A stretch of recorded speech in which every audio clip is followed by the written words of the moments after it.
வச்சு ஒரு கிரேவி டிஃபனுக்கு ஆற மாதிரி செய்கிறது எப்படின்னு சொல்லி எங்கள் வீட்டில் நான் எப்படி செய்வேன்னு உங்களுக்கு செஞ்சு காமிக்கிறேன். பாருங்கள், காளான் வாங்கி நல்லா கழுவி மஞ்சத்தூள் சுடு தண்ணியில் போட்டு நல்லா ஒரு தடவை 2 தடவை கழுவியாச்சு. நல்லா ஒரு கைப்பிடி அளவுக்கு தேங்காய் எடுத்துக்கிட்டேன். சின்ன வெங்காயம், 2 தக்காளி, கொஞ்சம் கருவேப்பிலை, கொத்தமல்லி. இப்போ நான் குக்கரில் தான் தாளிக்க போகிறேன். அதுக்கு இஞ்சி பூண்டு பேஸ்ட் 1 டேபிள் ஸ்பூன். இப்போ குக்கர் வச்சுருக்கேன். குக்கரில் எண்ணெய் ஊற்றிக்கலாம். இப்போ நான் நல்லெண்ணெயில் தான் தாளிக்க போகிறேன். 3 டீஸ்பூன் நல்லெண்ணெய் ஊற்றிக்கலாம்.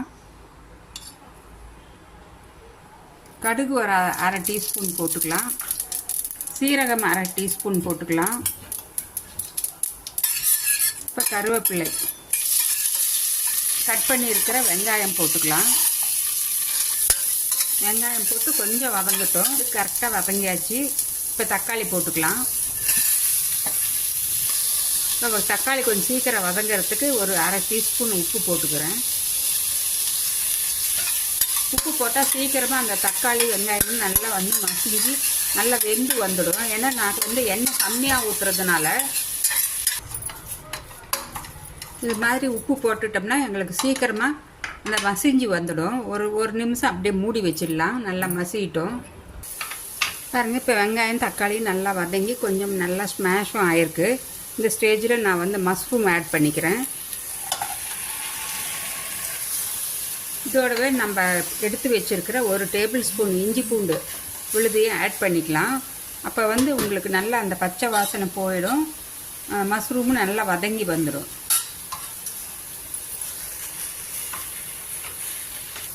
இப்போ இதோட கொஞ்சம் மஞ்சத்தூள், கொஞ்சம் காரத்துக்கு தேவையான அளவு ரெட் சில்லி பவுடர் ஆட் பண்ணிக்கலாம். அரை டீஸ்பூன் மஞ்சத்தூள், 1 டீஸ்பூன் மிளகாய்த்தூள். காரமெல்லாம் அவங்கவுங்க பிரியந்தாங்க. காரம் உங்களோட டேஸ்ட்டுக்கு தகுந்த மாதிரி நீங்கள் காரம் ஆட் பண்ணிக்கலாம். நான் 1 டீஸ்பூன் நிறையா ஆட் பண்ணியிருக்கேன் மிளகாய்த்தூள்.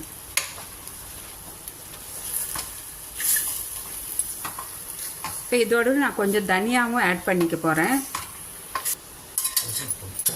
நிமிஷமாக செஞ்சிடலாம். இந்த மஷ்ரூமில் நிறைய ப்ரோட்டீன் இருக்குங்க.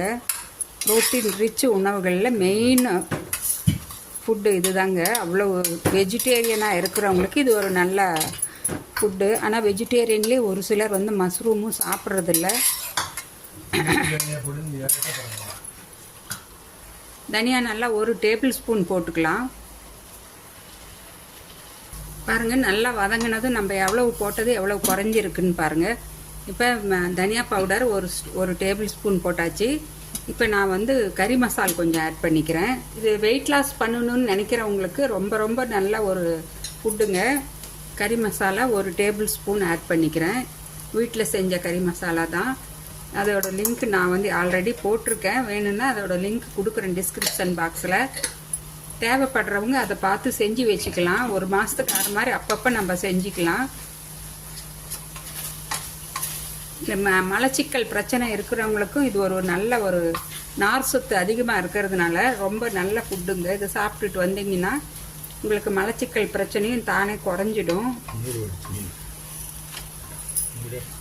கொஞ்சமாக தண்ணி ஊற்றி நல்லா அடிப்பிடிக்கிற மாதிரி இருக்குது. அதனால் கொஞ்சமாக தண்ணி ஊற்றிக்கிறேன். அந்த இஞ்சி பூண்டோட பச்சை வாசனையெல்லாம் இப்போ போயிருக்கும். இப்போ நம்ம கறி மசாலெல்லாம் போட்டிருக்கிறதுனால கொஞ்சம் நேரம் வதக்கிட்டு அப்புறம் தண்ணி ஊற்றி நல்லா ஒரு 2 விசில் கொடுத்துக்கலாம். மஷ்ரூம் நிமிஷமாக வெந்துடும். குக்கரில் போடணுங்கிற அவசியம் கூட இல்லை. அந்த அளவுக்கு இது வெந்துடுங்க.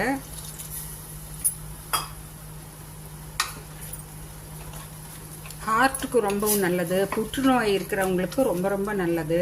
புற்றுநோய் அபாயத்தை குறைக்கும். மலக்குடல் ஆரோக்கியத்துக்கு ரொம்ப நல்லது இந்த மஷ்ரூம். இது பொட்டாசியம், வைட்டமின் டி அதெல்லாம் ரொம்ப அதிகமான அளவு இதில் இருக்குது. பொட்டாசியம் அதிகமாக இருக்கிறதுனாலே எங்களுக்கு ஹார்ட்டுக்கு ரொம்ப நல்லது இது. இப்போ இதுக்கு தேவையான அளவு தண்ணி நான் இப்போ கிரேவி மாதிரி தான் செய்ய போகிறேன். நான் இட்லி தோசைக்கு ஆற மாதிரி கிரேவியாக செய்கிறதுனால நம்ம தண்ணி தேவையான அளவு ஊற்றிக்கலாம். தண்ணி நல்லா 2 டம்ளர் ஊற்றிக்கலாம். இதுலேயே காட்டுக்காளான்னு சொல்லி வருங்க. அது கொஞ்சம் பார்த்து வாங்கணும். அதெல்லாம் ரொம்ப விஷத்தன்மை அதிகமாக இருக்கும். ஆனால் இதில் நிறைய மருத்துவ குணமும் இருக்குது. ஆனால் நம்ம வாங்குகிற மஷ்ரூமை பொறுத்து தான். காட்டு காளானை வாங்கி நீங்கள் சாப்பிட்டிங்கன்னா நிறைய நச்சுத்தன்மை அதில் இருக்கும், பல சைடு எஃபெக்ட்ஸ் கொடுக்கும். இப்போ மறுபடியும் இன்னொரு கிளாஸ் தண்ணி ஊற்றிக்கிறேன். ஊற்றி இப்போ நான் வந்து இதுக்கு தேவையான அளவு உப்பு ஆட் பண்ணிக்கலாம். ஆல்ரெடி அரை ஸ்பூன் போட்டாச்சு.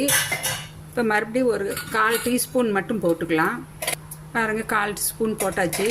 இப்போ மூடி வச்சு நான் வந்து 2 விசில் கொடுத்துக்கிறேன். நான் வந்து எடுத்து வச்சுருக்கிற கொத்தமல்லி தலையை ஆட் பண்ணிக்கலாம்.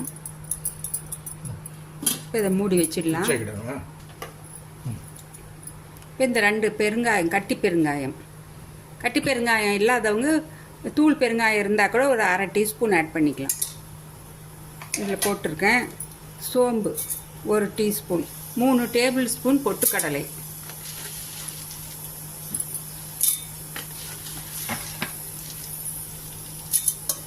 இதை போட்டு முதல்ல நல்லா பவுட்ரு பண்ணிக்கலாம். கடைசியாக தேங்காயை போட்டு திப்பியாக அரைச்சிக்கலாம். பாருங்கள், ஒரு 10 மிளகு இதோடு ஆட் பண்ணிக்கிட்டேன். பாருங்கள், இந்த மாதிரி நல்லா பவுட்ரு பண்ணிக்கிட்டேன். அந்த சோம்பு, பெருங்காயம், பொட்டுக்கடலை அதெல்லாம் நல்லா பவுட்ரு பண்ணியாச்சு. இப்போ நான் எடுத்து வச்சுருக்கிற இந்த தேங்காய் அதையும் போட்டு கொஞ்சம் திப்பி அரைச்சி எடுத்துக்கலாம். தேவையான அளவு தண்ணி ஊற்றி கொஞ்சம் திப்பியாக அரைச்சி எடுத்துக்கலாம். பாருங்கள், இந்த மாதிரி கொஞ்சம் திப்பி அரைச்சி எடுத்துக்கிட்டேன். இதில் கொஞ்சம் தண்ணி,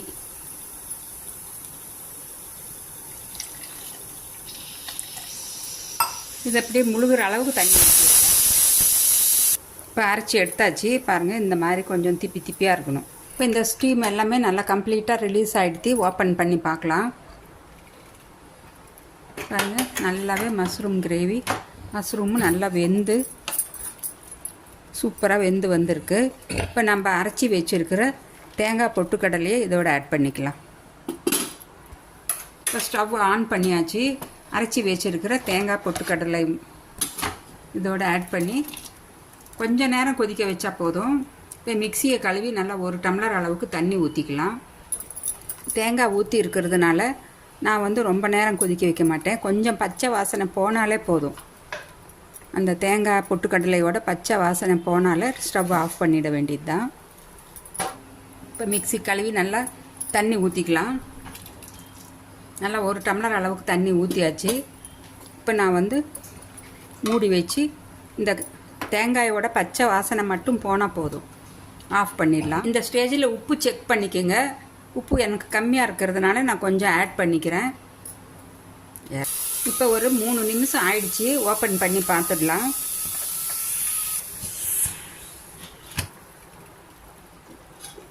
சூப்பராக மஷ்ரூம் கிரேவி ரெடி ஆயிடுச்சு.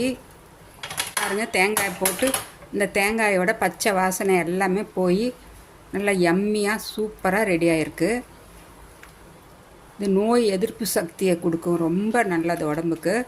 நீங்களும் ஒரு தடவை இதே மாதிரி செஞ்சு சாப்பிட்டு பாருங்கள். கடைசியாக ஃபைனலாக நான் எப்போவுமே ஸ்டவ் ஆஃப் பண்ணிவிட்டு கொஞ்சமாக பச்சை கருவேப்பிலை, கொத்தமல்லி தழை ஆட் பண்ணுவேன். அதுதாங்க இந்த கிரேவிக்கு நல்ல ஒரு அரோமா சூப்பராக இருக்கும். கொதிக்க வைக்கக்கூடாது.